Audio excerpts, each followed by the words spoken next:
How far should liberalism tolerate illiberal views? Imagine living in a society where everyone agrees on everything. That sounds peaceful, right?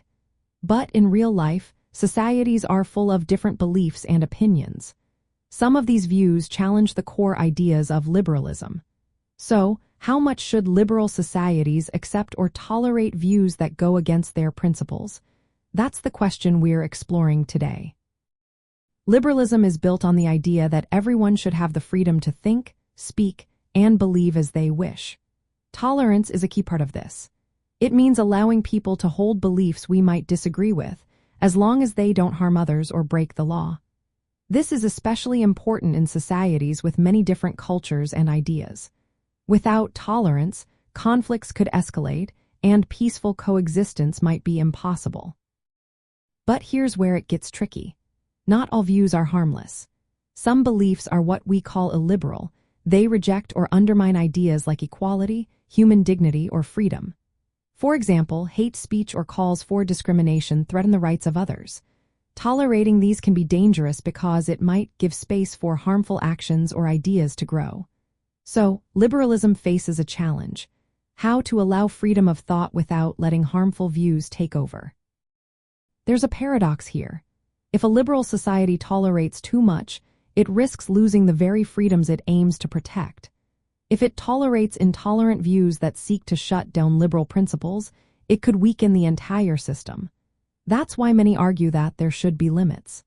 For instance, hate speech or incitement to violence are often restricted because they violate the rights and safety of others. Liberalism also recognizes that freedom of speech and human dignity can sometimes conflict. For example, someone might want to express a controversial opinion, but that opinion could cause harm. The key is balancing these values carefully. Laws and policies are designed to protect free expression while preventing harm. This means that actions threatening others' rights, like violence or discrimination, should not be tolerated.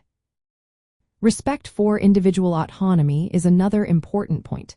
People have the right to believe what they want, even if those beliefs are illiberal. But this right ends when actions based on those beliefs harm others. For example, a person can hold discriminatory views but cannot act on them in ways that hurt others' rights. Open dialogue is also vital. Engaging with different views, even illiberal ones, can sometimes lead to better understanding and compromise. But this doesn't mean accepting harmful ideas. It means listening and debating while setting clear boundaries against ideas that threaten basic rights and freedoms. In practice, liberal democracies try to strike this balance through laws. They protect free speech and religion but also prohibit hate speech, violence, and discrimination. Immigration and citizenship policies often face similar questions about how much illiberal cultural practices can be tolerated without harming liberal values. In the end, liberalism should tolerate illiberal views only when they do not threaten the rights, equality, and freedoms of others. Tolerance helps keep society open and diverse, but it's not unlimited. Constant judgment and careful rules are needed to protect the core principles of liberalism while respecting individual differences.